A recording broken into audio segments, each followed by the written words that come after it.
Everyone, I am Priyanka Gaur. Welcome back to my channel learning with pace. जैसा कि मैंने आपको कहा था, हम जीन पियाजे की चारों स्टेजेस को वन बाय वन कंप्लीट करेंगे।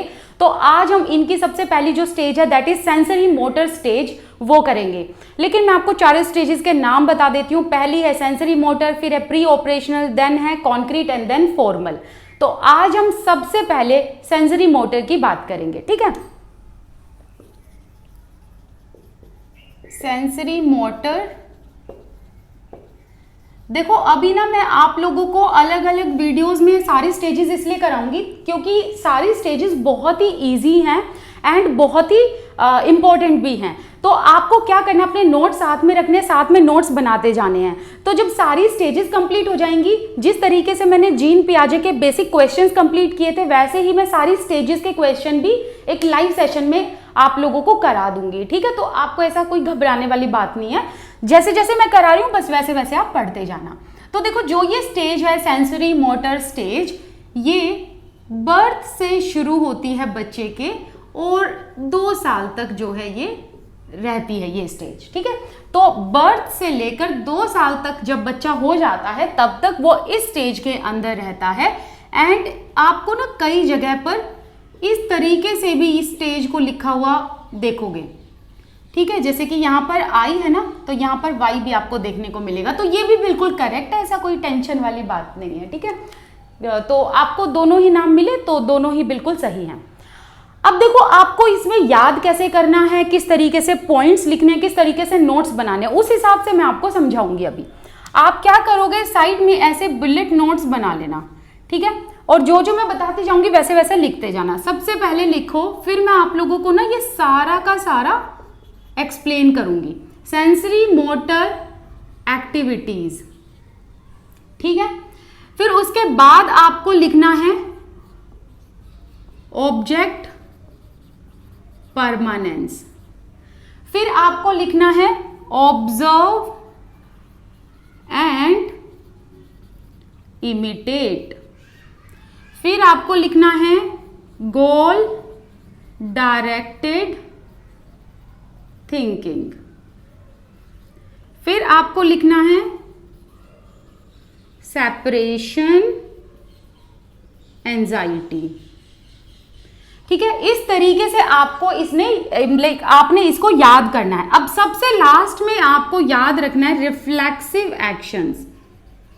अब जो ये रिफ्लेक्सिव एक्शंस वाला पार्ट है ना, ये थोड़ा सा अलग से करने वाला पार्ट है, इसलिए मैंने इसको सबसे लास्ट में लिखा है।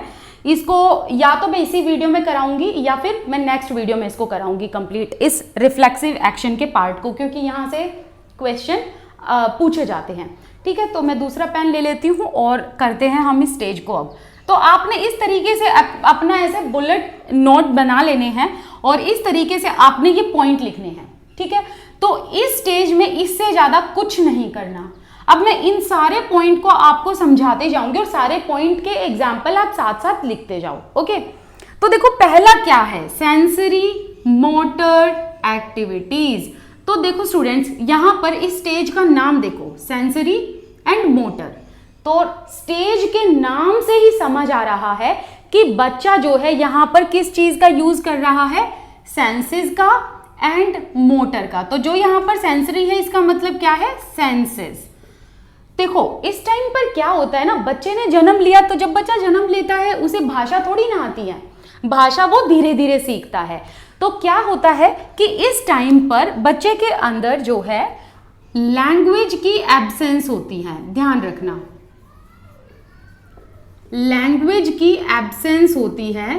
तो इसी वजह से बच्चा जो भी थिंकिंग करता है या चीजों को समझता है, वो कैसे समझता है, सेंसेस के थ्रू एंड मोटर एक्टिविटीज के थ्रू। तो बच्चा जो है इस टाइम पर किस चीज के थ्रू लर्न करता है, सेंसेस एंड मोटर एक्टिविटीज के थ्रू। क्यों?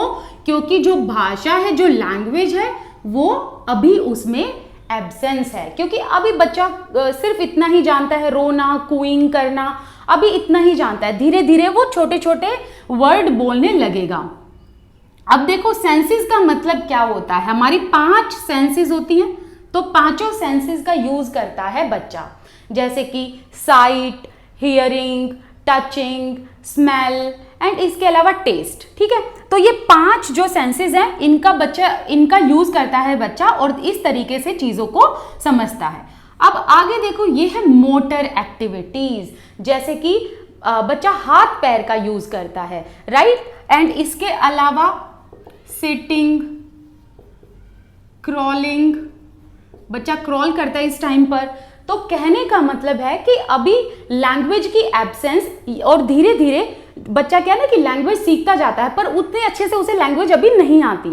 तो क्या होता है कि लैंग्वेज की कमी या एब्सेंस होने की वजह से बच्चा अपने सेंसेस एंड मोटर एक्टिविटीज के थ्रू चीजों को लर्न करता है। तो हो गया ये पॉइंट क्लियर। इस तरीके से आपको याद करना है, इस तरीके से आपको अपने नोट्स बनाने हैं, खुद नोट्स बनाना, ध्यान रखना। नोट्स मत खरीदा करो किसी के, आपके पैसे वेस्ट होंगे।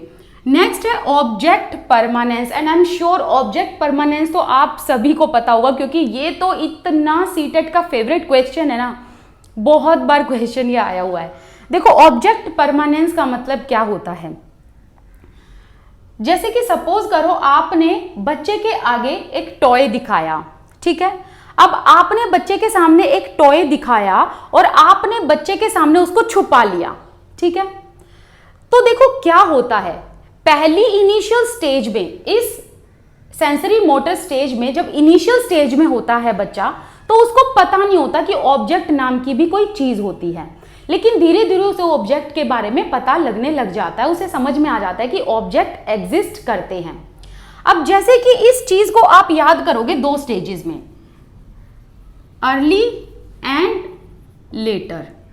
तो जो ये सेंसरी मोटर स्टेज है ना, इसकी जो अर्ली स्टेज है दैट मीन्स कुछ लगभग 7 से 8 महीने, और ये कह लो 8 से 2 साल तक।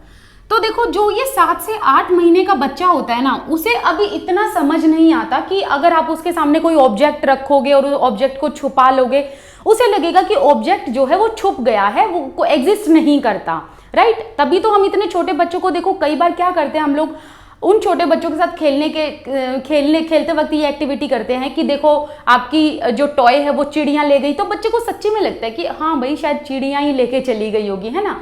लेकिन धीरे धीरे क्या होता है, बच्चा जैसे जैसे 8 महीने से ऊपर होने लगता है और बच्चा जब 2 साल का हो जाता है, तो बच्चे को ये समझ आ जाता है कि ऑब्जेक्ट जो है वो एग्जिस्ट करते हैं। और जब बच्चा इस मंथ में आ जाता है, 8 महीने से ऊपर का हो जाता है, तो क्या होता है कि अगर आप उसके सामने एक टेडी बियर लेके दिखाओगे और उसको कहोगे ऐसे छुपाकर कि जो ऑब्जेक्ट था, जो टेडी बियर था, वो चला गया, तो बच्चे को पता है वो कहीं नहीं गया है, आपने उसे छुपाया है। तो बच्चा क्या करेगा, पीछे आके आपकी तरफ देखेगा कि आपने अपने हाथ में छुपाया है। या फिर आप पिल्लो के नीचे रखोगे तो बच्चा पिल्लो को ऐसे करके देखेगा कि आपने पिल्लो के नीचे छुपाया है। तो कहने का मतलब है कि अगर बच्चे के आगे से आप उस ऑब्जेक्ट को हटा भी लोगे तो भी बच्चे को पता है कि वहां पर वो चीज एग्जिस्ट करती है। तो इसे कहते हैं ऑब्जेक्ट परमानेंस। और इसका एक और नाम है जो आपको ध्यान में रखना है ऑब्जेक्ट परमानेंस का, that is out of site या आउट ऑफ माइंड। मतलब चाहे आप बच्चे की आंखों से हटा लो, बच्चे को कितना बहला फुसला लो, बच्चे को पता है कि ऑब्जेक्ट एग्जिस्ट करता है। अगर आपने बच्चे के आके रैटल बजाया, रैटल क्या होता है जिसे हम हिंदी में झुनझुना बोलते हैं, ठीक है, आपने रैटल बजाया, तो अब आप क्या करोगे, उस रैटल को छुपा लोगे। तो बच्चे को पता आपने रैटल को छुपाया है, रैटल कहीं नहीं गया। आप भले उसको छुपा के रख दो, बच्चा उसे ढूंढने की कोशिश करेगा। क्यों? क्योंकि बच्चे को पता है रैटल अभी भी एग्जिस्ट करता है, दैट मीन्स वो ऑब्जेक्ट अभी भी एग्जिस्ट करता है। तो जब बच्चे को ऑब्जेक्ट की एग्जिस्टेंस के बारे में पता लग जाए तो उसे कहते हैं ऑब्जेक्ट परमानेंस, ठीक है। नेक्स्ट देखो क्या है, बच्चा ऑब्जर्व करता है अपने आसपास के लोगों को, एनवायरनमेंट को, और अपने पेरेंट्स को इमिटेट करने की कोशिश करता है। जैसे कि अगर पेरेंट्स बच्चे के सामने जीप चढ़ाएंगे तो बच्चा भी वैसे ही बिहेव करेगा। आप सल्किंग करेंगे, बच्चा भी वैसे ही सल्किंग करेगा, ठीक है। तो बच्चा क्या करता है, ऑब्जर्व करता है एंड देन इमिटेट करता है, मतलब अनुकरण करता है। अब ये नेक्स्ट पॉइंट देखो, ये भी बड़ा इंपॉर्टेंट पॉइंट है, गोल डायरेक्टेड थिंकिंग। अब क्या होता है कि बच्चा एक गोल की तरफ काम करने लगता है। जैसे कि इसका एक एग्जांपल लेते हैं, आपको बहुत अच्छे से समझ आ जाएगा।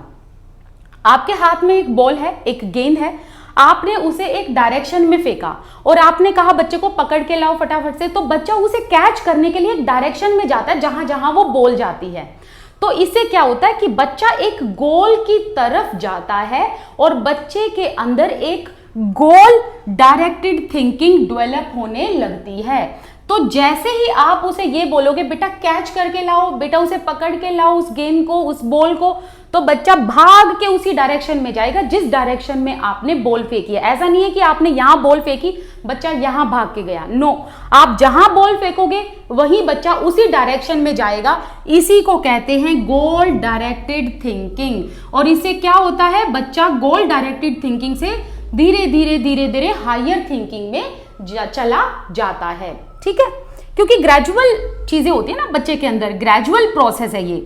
अब देखो नेक्स्ट है सेपरेशन एंजाइटी। इसका मतलब क्या है, सेपरेशन का मतलब है अलग होना, एंजाइटी का मतलब है परेशान होना, डिस्ट्रेस होना।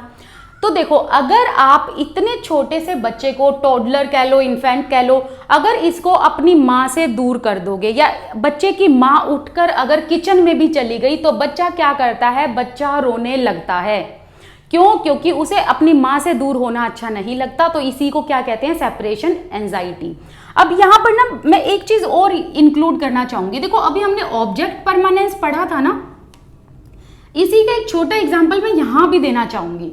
देखो बच्चा जब बिल्कुल बहुत छोटा होता है, जब उसकी मदर उसे छोड़कर थोड़ा सा 2 मिनट के लिए भी अगर वॉशरूम में गई, किचन में गई, तो बच्चे को रोना आ जाता है क्योंकि उसे डर होता है कि कहीं मम्मा वापस ना आए, क्या पता। तो इसीलिए बच्चा इनसिक्योरिटी की वजह से रोने लगता है और उसे एंजाइटी होने लगती है।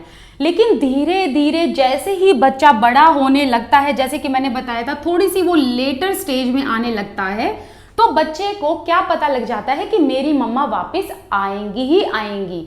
तो धीरे धीरे वो चीजें जो है बच्चे के अंदर डेवलप होने लगती है, एक विश्वास डेवलप होने लगता है और एक परमानेंसी डेवलप होने लगती है ऑब्जेक्ट की भी और इंसानों की भी। ये भी पता चल जाता है उसे कि मेरी मदर अगर गई है तो 2 मिनट में वापस भी आएगी अगर मैं रोऊंगा तो। ठीक है, मतलब जब भी मुझे जरूरत पड़ेगी, चाहे मैं रोऊं, चाहे मुझे मतलब खाने की जरूरत हो, कुछ भी हो, तो मेरी मदर जरूर आएगी। ठीक है, लेकिन फिर भी एक चीज यहाँ ध्यान रखना कि बच्चे को अगर माँ से दूर कर दिया जाए तो एक सेपरेशन एंजाइटी होती है और बच्चा रोने लगता है। नेक्स्ट है रिफ्लेक्सिव एक्शन। सबसे पहले रिफ्लेक्सिव का मतलब समझो, इस वर्ड का मतलब क्या होता है। देखो रिफ्लेक्सिव का मतलब होता है जब आप कोई भी एक्टिविटी विदाउट कॉन्शियस थिंकिंग करते हो, मतलब आप बिना सोचे समझे कोई एक्टिविटी करते हो। जैसे कि देखो फॉर एग्जांपल आप चुपचाप ऐसे आराम से बैठे हो और आपके आंखों के आगे कोई आया और उसने ऐसे कर दिया, तो आप आपके सामने जब ऐसे करेगा तो आपकी पलकें झपक जाएंगी। क्यों? क्योंकि आप अपने ही एक उसमें धुन में खोए हुए हो और आके किसी ने ऐसे किया तो आपकी एकदम से अपने आप पलकें झपक जाएंगी। तो ये आप जानबूझ के पलकें नहीं झपकाओगे, बल्कि वो आपका रिफ्लेक्सिव एक्शन होगा, बिना सोचे समझे वाला एक्शन। इसको एक नाम और देते हैं हम, इंस्टिंक्ट। ठीक है, इसको हम एक नाम और देते हैं इंस्टिंक्ट का। आई थिंक स्पेलिंग ठीक लिखी है मैंने, दोबारा लिख के देखते हैं। हाँ, तो बच्चा क्या करता है, कई बार होता है ना कि जब फ्लो में लिखते हैं तो ऐसे लगता है शायद गलत लिखा है, और गलत भी सही लग जाता है कभी कभी और सही भी गलत लग जाता है। एनीवे, तो रिफ्लेक्सिव एक्शन को हम इंस्टिंक्ट एक्शन बोलते हैं, जो आप बिना सोचे समझे करते हो। जैसे कि अब बच्चा जो है ना इस टाइम पर क्या करता है, वो सकिंग करेगा, जैसे कि थंब की सक करने लग जाता है बिना सोचे समझे। उसका मन नहीं कर रहा बट वो बिना सोचे समझे करता है। ठीक है, आप उसे कोई भी चीज दे दोगे वो अपने मुंह में डालेगा। इनफैक्ट कई बार ये भी देखा है हमने कि बच्चे जब जमीन पे बैठे तो वो चप्पल भी मुंह में रख लेते हैं। होता है, ये चीज होती है, इसीलिए हम लोग बच्चों को जमीन पर नहीं बिठाते हैं, क्योंकि डर लगता है कि जर्म्स ना आ जाए मुंह में, क्योंकि बच्चे को थोड़ी ना पता है ये चीज जो है मतलब इसको हमने किस तरीके से यूज करना है। तो बच्चा क्या करता है, हर चीज को मुंह में डाल लेता है, उसे नहीं पता होता कि ये चीज अच्छी है कि गंदी है, और ये वो जानबूझ के नहीं करता, ये उसके रिफ्लेक्सिव एक्शन होते हैं शुरुआत में। अब धीरे धीरे क्या होता है, जो ये रिफ्लेक्सिव एक्शन है ना, पहले तो बच्चा अनइंटेंशनली तरीके से करता है, लेकिन धीरे धीरे बच्चा जो है इन रिफ्लेक्सिव एक्शंस को इंटेंशनल तरीके से करने लग जाता है। अब देखो क्या होता है कि बच्चा जो है ना वो अनइंटेंशनल से इंटेंशनल पे आ जाता है। इसी चीज को मैं आप लोगों को नेक्स्ट वीडियो में बताऊंगी कि ये रिफ्लेक्सिव एक्शन को आप कैसे याद करोगे। अभी के लिए सिर्फ इतना समझो कि वो एक्शन जब बच्चा बिना सोचे समझे करता है। इसके अलावा हम दूसरा एक ग्रैस्पिंग का भी ले सकते हैं एग्जाम्पल। जैसे हमने सकिंग का एग्जाम्पल लिया वैसे ही हम एक ग्रैस्पिंग का एग्जाम्पल भी ले सकते हैं, जैसे कि पकड़ना। जैसे सपोज करो बच्चा लेटा हुआ है और आपने अगर उसके थंब पर ऐसे उंगली रखी तो बच्चा एकदम से उसके हाथ ऐसे हो जाएंगे। वो डेलिबरेटली नहीं कर रहा है, आप ऐसे ही रखो एकदम से उसके हाथ ऐसे हो जाएंगे, तो वो आपके हाथ को पकड़ता है, वो उसका एक रिफ्लेक्सिव एक्शन होता है। तो ग्रैस्पिंग एंड सकिंग ये रिफ्लेक्सिव एक्शंस होते हैं। हालांकि इस चीज को मैं आपको नेक्स्ट वीडियो में बहुत डिटेल से पढ़ाऊंगी, क्योंकि ये चीज आपको अच्छे से आनी जरूरी है। अगर इसी के साथ साथ आपके कोई डाउट हैं, अभी भी कुछ आपको समझ नहीं आया, तो आप मुझे कमेंट सेक्शन में बता देना, और जब मैं लाइव सेशन लूंगी ना तब आप अपने क्वेश्चंस पूछ सकते हैं। This side Priyanka Gaur, I wish you all the best, keep learning, thank you so much for watching this video. आप मेरे साथ टेलीग्राम इंस्टाग्राम पर जुड़ सकते हैं। माई Telegram ID is priyankagore8। Thank you.